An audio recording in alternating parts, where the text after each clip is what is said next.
Hello and welcome to Ease the Load, the show which offers ideas on how to squeeze the ease into the teacher's lot.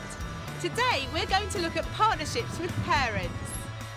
First up on the menu is breakfast, as we join the parents spreading support, nutrition and, well, jam at a Middlesbrough primary school. Then it's time to shed some of the workload and the calories with a spot of yoga and even pick up a little Espanol with the parents of a school in the South Pennines. Finally, we round off our menu with a healthy serving of chips. Healthy because these chips are those parents who are computer helpers in primary schools. First of all though, we're going to take a trip up to a primary school in the northeast where parents are serving up breakfast for the kids and taking the load off the teachers at the same time. The parents at High Clarence Primary School have been running the Breakfast Club for 2.5 years. It's easier for the teachers because normally at other schools the teachers would do it and it lessens the burden for the teacher. I like my mum helping out with the breakfast club because she's very good working. We run this instead of the teachers, which is better because the teachers have then room to concentrate on the children in the classroom. If you sound your words out to make sure you've got all the letters in your word that should be spelled correctly. Reduces the workload really for the teachers. Children coming in, ready to work, concentrating. Since Breakfast Club started, there's a lot of children who have transformed. The children come in, have breakfast, and then they have about 20-30 minutes outside to run around in fresh air. So therefore they're a lot more alert, and I think that's one of the main benefits. The concentration has improved. When you've had breakfast in the morning, it makes you concentrate more, and it helps with your stats coming up. Because if they come into school without any breakfast, they're going to sit there and say, oh, I'm hungry. But if they come into school and they get the breakfast, they're just going to come and sit in class and just get on with the work. You also make sure you've got all the details in that you need. For example, it says... It's easier for the teacher because the child is, we know they're getting fed and they're not going to cause a fuss when they're in class, whereas some children can be misbehaving. We've got a very successful breakfast club, and I think the role of that has now changed. Initially it was teachers that sort of worked with parents to organise it and set it up purely on a voluntary basis, but now it's a case of the parents organise it all. From a community point of view, it's really good because obviously in this kind of situation you've got parents and teachers mixing in a very informal situation. They're actually in our school, they see the things that happen on the morning, you know, if there's a bit of trouble with children or there's parents coming in, they see that firsthand how it's dealt with, and hopefully they can carry that message out of how our school operates to the wider community. If anybody's thinking about starting a breakfast club, it's a great idea, and I think it's brilliant if the parents take control and the teachers are more like in the background. Yeah, I've just done it now. We'll do as much as we can for the school as parents because we like to help the children. And it's our duty because if my child comes here, I want to do as much as I can for the school to benefit not just my children but the teachers and everybody else, the governors and everybody. So it benefits us all really.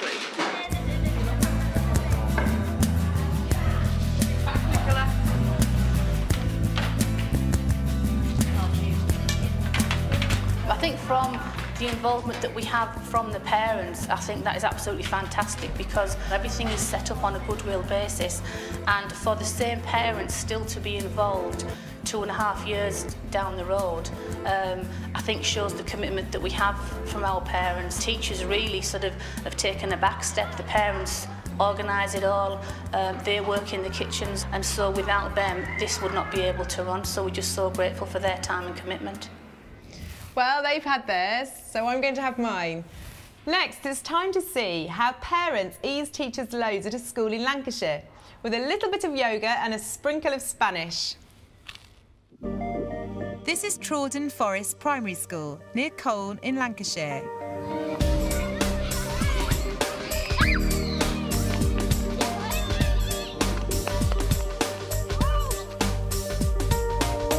Two of the parents here have brought a little extra something to the curriculum in the form of yoga and Spanish classes.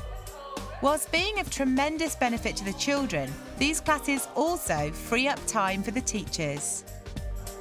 The benefits are that there's an extension to the curriculum. It gives the children a much broader base to work from, far more personal enjoyment for them.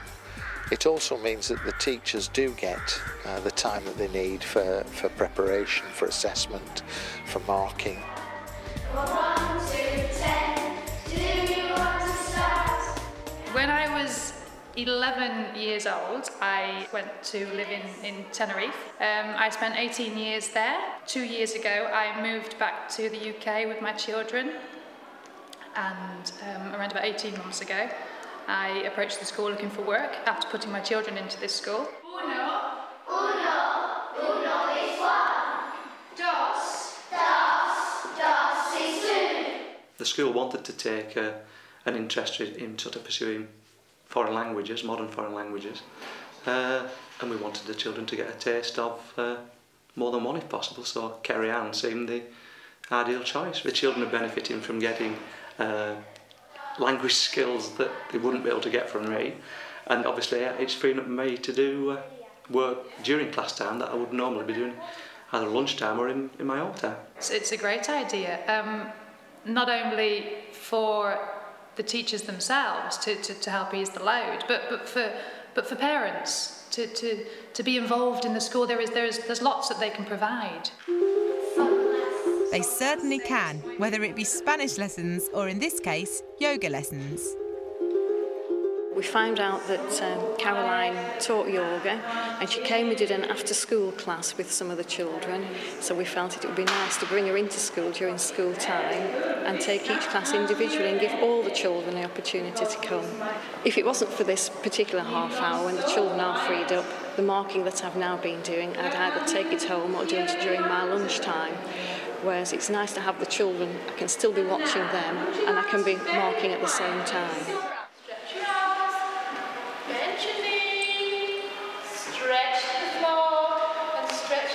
I believe that yoga has a lot of benefits for children. We do get the children quite active, they're moving around, and then at the end of the yoga session, what I'll do is get the children to lie down, to be very calm. We use, for example, we use scarves over the children's eyes to help them to relax, so that by the time they've completed their half-hour session with me, they're in a nice calm mood, and they go back into the classroom and they take that feeling of calm with them. And so, of course, they're easier to manage and easier to teach. I really don't think that at first either Kerry Ann or Caroline realised the importance and the real benefits of what they were doing for everybody concerned. But now that they've been with us about 9 months, they're part of the planning process, they understand how this fits in and just how much it does ease the load for the workforce here, which benefits everybody in the school. I would say that if any other teachers or schools head teacher wanted to go ahead and involve parents in this way, that it would be of immense benefit to them. And I really wouldn't hesitate in recommending that they use this way of easing the workload, really just making sure that their teachers have an altogether more enjoyable day. Oh, I feel so relaxed. I can hardly be bothered to introduce the next item. But as I'm in it, I suppose I better put the effort in. Yes, that's the day I spent with Chips. Now, I don't mean I was down at my local chippy. No, I went to Bolton to spend some time with a group of parents that call themselves Chips. That's Computer Helpers in Primary Schools. Paula and Cheryl are parents at St Gregory's Primary School in Bolton, and together they form part of the CHIPS group. Carrie Thorne is the ICT coordinator and has seen the benefits firsthand. It helps within the class and with the preparation. The CHIPS group help to set the computers up ready so that it's ready when the children all walk in, and then they tend to go around and they focus on one group of children so that we've got one adult per 5 children. So you put your mouse over it, right click, and it'll give it you.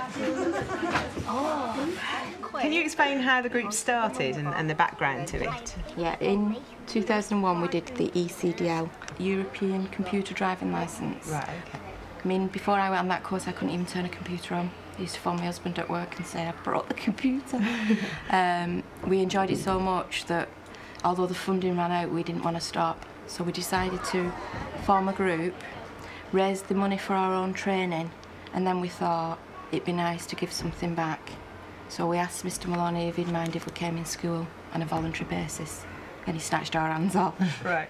It was gratifying that we started off something that bore fruition, that came to fruition, because usually we have had parents training things in the past and they've just drifted away, but with people who carried on and really pushed the CHIPS idea forward, and basically they've managed it themselves. Do you chat quite regularly to the teachers to plan the lessons? The teacher will come to us and she'll tell us like what the lesson plan is, like what the aims are, and then she might give us certain groups that, you know, it could be the lower level or the higher level, depending, and then it's like a case of then she'll say, well, we want them to achieve this, this and this, basically.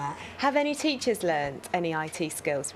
They've helped a little with the teachers' training, especially with the whiteboard. As we've got new software or new hardware, the CHIPS group tend to explore it and investigate it and then focus on helping us with what we need, rather than each teacher having to go away and experiment with each piece.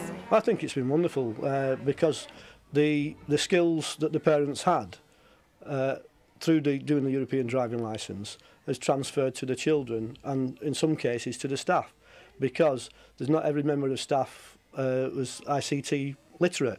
So how is it funded then? How do you generate your funds? Well, we'd like to appeal to anybody who would like to give us any equipment or money. We never say no. And that's how we do it. Yeah. Okay, so what equipment have you managed to... We've got a camera, printer, laptops, interactive whiteboard, projector, loads of stationery. Some software, haven't we? We've actually bought software that the school couldn't afford.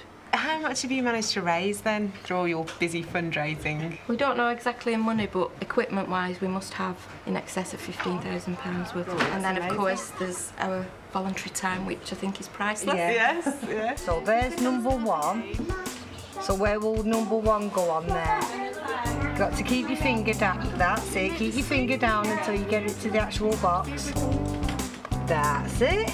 Do you find it's eased your workload because you haven't had to find the time to sort of raise funds for resources? Yeah. For example, we've just focused this year on the software needed to do the curriculum, and the CHIPS are helping us at the moment with chairs, which is a practical side, but it's still an important requirement. Can you give me some information on this type of chairs that you would supply? Well, as much discount really as you can give us, because we are a non-profit making organisation. So without the CHIP funding, we would have had to wait till next year for suitable chairs for the room. And where do you hope the CHIPS group will go from here? Well, it'd be lovely if they could come in every day to support in the ICT, but realistically, if they could maintain the level of support that they've done, that would be fantastic.